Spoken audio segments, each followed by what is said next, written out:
Every year, thousands of people are injured while grilling. However, most of these instances could have been prevented. Here is Fire Chief Paul Buckley with what you need to know to be safe while barbecuing. Now that we're getting into that great time of year where we can celebrate with family and friends and have outdoor activities and barbecues and cookouts, we want to make sure people do it in a safe way. So we'll get into some of the safest tips when you're having those get-togethers. Unfortunately, there's about 18,000 people just in the United States alone that end up in emergency rooms every year with burns or injuries from grill and barbecue incidents. So, you start off with, if you have a brand new grill or it's your first time for the season, you want to just refresh yourself how to use it properly, read the owner's manual. You can check to make sure you don't have any leaks in your gas lines. Real easy, some soapy water and spray it on or brush it on with a rag and make sure that, there's no gas escaping where it shouldn't be. And importantly, you want to be on a stable surface where it's, it can't move around, it can't tip over. You want to be away from your home or any other structure or building or anything flammable, even the railings on a deck. Keep the grill away from the railings or stairways next to a deck. Keep children and pets away. And probably one of the number one things to think about is also have a fire extinguisher close by. Close by and readily accessible, and know how to use it and what type to have. We would recommend an ABC type of fire extinguisher, which is very generally, you can get them at any hardware store or home goods store. I think we would like to reiterate from the fire service that if you have something that causes you to use a fire extinguisher, as soon as you can do that, you should also be calling 911, as somebody else should be, and let the experts come out and make sure that it's cooled off and that it's safe, and that your home and everybody else around it is safe as well.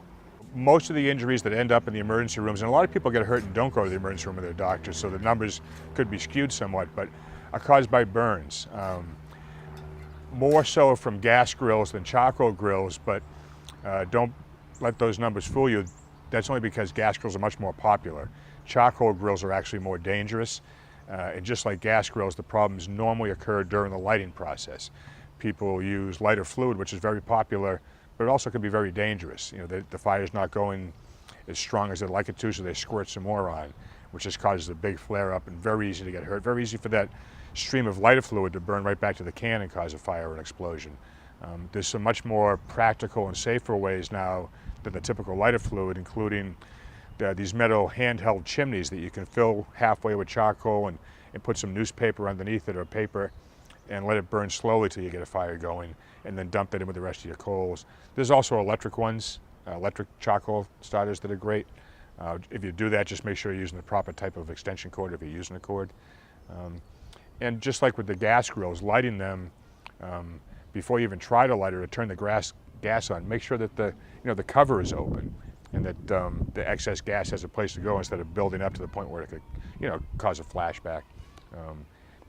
We don't recommend using matches or a cigarette lighter. If the igniter's not working, they do make some little handheld lighters just for gas grills. Those are much safer. You don't have to get as close.